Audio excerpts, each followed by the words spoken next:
Isang mapagpalang araw po sa bawat isa po sa atin, mga kapatid, kaibigan. Yan. Salamat po sa ating Panginoong Diyos na buhay. And I want to share po sa oras na ito ang salita po ng ating Panginoon. Matatagpuan sa Book of Juan, chapter 14, verse 27. Yan. Tara po, ating pakinggan at nilay-nilayin po natin ng gusto ang salita po ng ating Panginoon na ipinagkaloob niya hindi lamang po para sa akin kundi higit para din po sa inyo. Amen. Sabi dito sa Juan chapter 14 verse 27, sinabi po ito ni Jesus, ang kapayapaan ay iniiwan ko sa inyo. Ang aking kapayapaan ay ibinibigay ko sa inyo. Hindi gaya ng ibinibigay ng sanglibutan ang ibinibigay ko sa inyo. Huwag maglumihan ng inyong puso ni matakot man. Sinasabi po rito, amen, salamat sa ating Panginoon. Amen po, no? Salamat sa kanyang salita natin pong nabasa. Sabi po rito, no, sa Juan chapter 14 verse 27, sinasabi sa atin ng Panginoong Jesucristo, amen, ang kapayapaan po niya. Kapayapaan. Pag sinabing kapayapaan, peace, sa English, peace. Peace be with you. Diba? Sa simbahan, kapag tayo po ay diba? Nasa loob ng simbahan, sinasabi ng bawat sa atin, peace be with you. Ang kapayapaan ay sumaiyo, sumaatin. So, ang dito po, sinabi ng ating Panginoong Hesus, kapayapaan. Yan, ang kapayapaan ay iniiwan ko sa inyo. Hindi kapayapaan ang aking kapayapaan ay binibigay ko sa inyo. Sinasabi ni Jesus dito sa atin, sa iyo, sa akin, amen, na ang kapayapaan ni Jesus, ang kapayapaan ng Diyos, iniiwan niya sa iyo. Iniiwan niya sa atin. At ang kapayapaan niya ay binibigay niya sa atin. Amen? Sabi din dito, hindi gaya ng ibinibigay ng sanglibutan. Ibig sabihin po, amen, bakit nabanggit ni Jesus dito na hindi gaya ng ibinibigay ng sanglibutan? Diba? Ibig sabihin, ang sanglibutan po pala, nagbibigay din po pala ito ng kapayapaan sa mga tao. Amen? Sa tao. Pero, ang Panginoon, higit nagbibigay ng kapayapaan. Amen po, no? Kumbaga, kung ang Panginoon nagbibigay ng kapayapaan sa atin, ang mundo din, ang sanglibutan, nagbibigay din ng kapayapaan. Pero, iba ang kapayapaan ng sanglibutan sa kapayapaan mismo ng Panginoon. Magkaiba po ito. Hindi sila pareho. Amen? Kasi ang kapayapaan ng Panginoong Hesus, ibibigay niya sa iyo habang buhay. Nananatili yan. Hindi yan maaaring maalis sa iyo. Yung peace, yung kapayapaan. Pero yung kapayapaan ng sanglibutan na nabanggit ni Jesus dito, amen, kapayapaan, ibig sabihin, hindi gaya ng ibinibigay ng sanglibutan ang ibinibigay ko sa inyo. Ibig sabihin, nabanggit ni Jesus dito yung sanglibutan. Ibig sabihin, ang sanglibutan po pala ay may kapayapaan din. Pero, hindi siya yung kapayapaan na nagmumula sa Panginoon. Halimbawa, for example, yun nga, diba?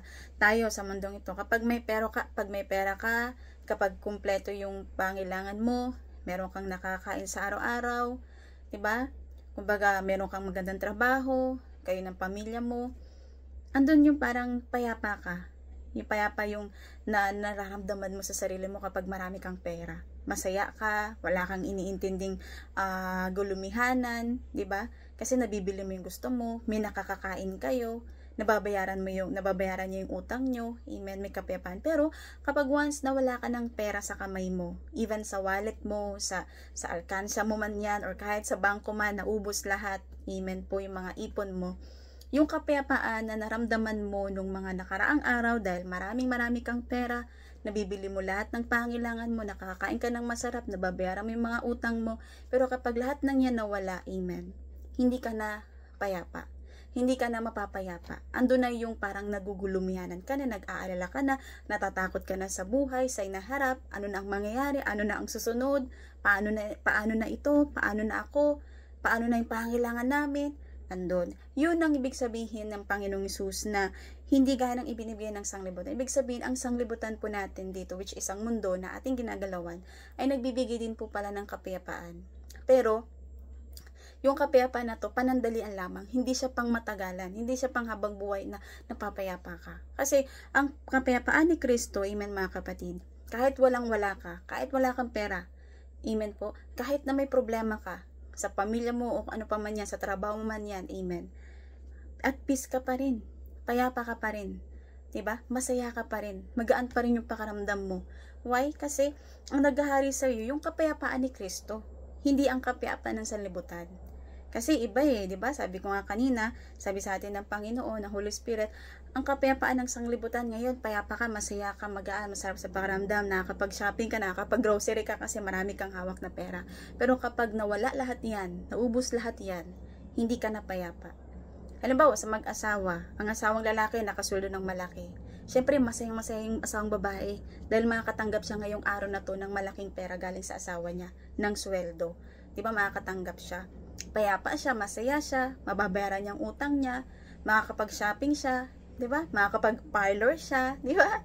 Pero kapag once ng asawa niyang lalaki, walang nauwi na sweldo, magkano lang, maliit lang, hindi siya payapa. Hindi siya magiging masaya. Andun yung tendency na pagagilitan pa niyang asawa niya, susungitan pa niyang asawa niya, magiging aburido siya, magiging aburido, magiging ano siya, magiging mainitin ang ulo, pati ang anak, idadamay pa. Amen. Ganon. Yun yung tinatawag na kapayapaan ng sanlibutan, na kapag meron ka, payapa ka, pero pag nawala ang meron sa'yo, hindi ka na payapa. Amen. Kasi why? Kasi hindi naghahari si Kristo sa'yo. Diba? Hindi naghahari si Kristo, ang kapayapaan ni Kristo sa isang tao. Ang naghahari sa kanya, yung mga material na bagay sa mundong ito. Na kasi sa tingin niya, yun ang makakapagpayapa sa kanya, nabibili niyang gusto niya, nakakapag-travel siya, nakakapunta siya sa ibang bansa, may pera siya, kumpleto ang lahat sa kanya. Pero kung wala si Jesus Christ sa puso, isip, buhay niya, na ang Jesus Christ, na ang Diyos, ang totoong kapayapaan, pag nawala lahat ng bagay na meron siya, even yung mga perang nasa kamay niya, sa mga bangko tinatago-taguan niya, pag nawala lahat yan, wala. Bagsak na yung buhay. Ando na yung parang natatakot na nag-iisip na, nagugulumihan na anong gagawin ko, anong kakainin ko, pamilya ko, ano na yung mga susuotin ko, yung mga ganon. Hindi na siya payapa. Kasi wala si Kristo sa puso't isip buhay. Ang naghahari sa kanya, yung mga material na bagay sa mundong ito, even the money, yung pera. Pero, kung ang isang tao ay mayroon siyang Kristo, may Diyos, sa buhay, sa isip at puso, kahit wala siya ng mga material na bagay sa mundong ito, or kahit baryan na lang yung natitira sa pitaka niya, hindi siya natatakot na harapin ng bukas. Hindi siya mag-aalala na ano ba ang kakainin ko, paano na ako nito, paano ng pamilya ko. Diba? Hindi siya mawaworry, hindi siya matatakot. Why? Kasi si Kristo, amen, nasa kanya. Ang Diyos, Ama na nasa kanya. Na ang Diyos, ang Panginoong Hesus, ang tunay ng kapayapaan na nagbibigay ng kapayapaan, kagalakan, kapanatagan, amen, katiwasayan sa puso't isip at buhay. And sabi ng Panginoon, ang ibinibigay ko sa inyo, huwag magulumihan ng inyong puso ni matakot man. Ibig sabihin ng Panginoon, ang kapayapaan niya, iniiwan niya sa iyo, sa akin. Ibinibigay niya ang kapayapaan niya na hindi maaagaw o mananakaw ni numan. At yung kapayapaan niya, mananatili yan sa puso natin, sa isip natin, habang buhay yan hanggang tayo nabubuhay sa mundong ito. Hindi yan maaaring mawala. Kasi si Kristo yung kapayapaan Si Jesus ang kapayapaan. Si Jesucristo, ang Diyos Ama. Then ano sabi dito, tinuturuan tayo ng Panginoon na huwag tayong magulumihan sa buhay. Pag sinabi kasing magulumihan na naguguluhan ka sa puso, sa isip, sa buhay, ano na yung gagawin ko, natataranta na ako, di ko na yung gagawin ko, paano na bukas, paano na kinabukasan. Diba? Sabi ng Panginoon, huwag mong gawin yan, huwag tayong magulumihanan, huwag tayong matakot. Diba? Sabi dito, huwag magulumihanan ng inyong puso, huwag mag-alala, ni matakot man. Dahil masigit ang ibibigay sa atin ng Panginoon, kapayapaan. Ikaw ngayon, dumaranas ka ng problema sa asawa mo, di ba? Sa pamilya mo, sa anak mo may sakit, sa asawa mo may sakit, or sa pera man yan, financial, wala kang mang pagkain, wala kang makain ngayon, wala kang bigas, amen, ano pa man yan, meron kang malaking babayarin na utang, ano pa man yan, sabi ng Panginoon, huwag kang magulumihanan ni matakot. Dahil higit ang ibibigay niya sa iyo, kapayapaan. Kapayapaan mula sa kanya na hindi mawawala sa iyong puso't isip. Mananatili ang kapayapaan ni Kristo sa iyo. Kaya ikaw, kaibigan, kapatid, ako, tayong lahat, amen, tinuturuan tayo ng Panginoong Diyos na manatili sa kapayapaan niya. Manatiling kumapit sa Kanya. Amen? Dahil tunay po na hindi niya tayo hayaan na nalilito, natatakot, nagugulumihanan. Bibigyan niya tayo ng peace of mind, peace of heart, peace of life. Amen? Diba? Akala natin kapag ang tao namatay na, wala na. Diba? Payapa na siya. Kumbaga, namayapa na. Yan tinatawag, diba? Namayapa na. Kapag ang isang tao po ay namatay na. Tinatawag natin na, namayapa na yan, namayapa na. Ibig sabihin, nagpahinga na yan. Wala na siyang iintinding problema sa mundo. Diba? Akala natin, yun lang, yung mga namatay ay namamayapa sila. Even tayo mga nabubuhay pa sa mundong ito. Nakakaranas tayo ng kapayapaan. Kapayapaan sa piling ni Kristo. Hindi sa kapayapaan ng sanglibutang ito. Hindi sa kapayapaan ng mga bagay, material na bagay, pera, ano pa man yan. Kundi kapayapaan nagmumula kay Kristo. Kahit ikaw ay hirap na sa buhay, yung buhay mo parang lugbok na, pabagsak na ng pabagsak, amen. Yung parang wala ka ng hope, parang dito ka na lang, amen, hanggang dito ka na lang. Pero pag nakakapit ka kay Jesus, amen, pinanghawakan mo yung pangako niya, yung mga salita niya, patuloy ka sa kanyang lumalapit, kumakapit, humingi ng tulong, amen po, tumatawag sa kanya palagi, binabasa mo ang kanyang mensahe, tunay po na makakadama ka sa puso't isip at buhay mo ng kapayapaan. Kapayapaan, iba sa sanglibutan. Kaya sabi ni Jesus, ito po, ulitin ko, babasahin ko ulit, ang salita ng ating Panginoong Jesus na binigay niya sa atin. Juan chapter 14 verse 27, ang kapayapaan ay iniiwan ko sa inyo. Ang aking kapayapaan ay ibinibigay ko sa inyo. Hindi gaya ng ibinibigay ng sanlibutan ang ibinibigay ko sa inyo. Huwag magulumihanin ng inyong puso, ni matakot man. Yan yung sabi ni Jesus sa iyo, sa akin, sa ating lahat. Huwag daw po tayong matakot. Huwag daw po tayong mangamba. Huwag daw tayong magulumihanan.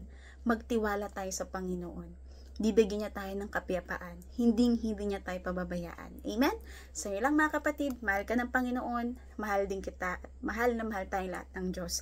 Ang kapayapaan ng Panginoon ay iniiwan ko sa bawat isa. Ang kapayapaan ng Panginoon ay sumaatin lahat. Amen? Jesus loves you and I love you all. So, bye-bye. See you next time. Mahal ka ng Panginoon. God and Jesus Christ, peace be with you and me and all of us. Amen. So, see you next time in God's will. Bye. Sarang iyo.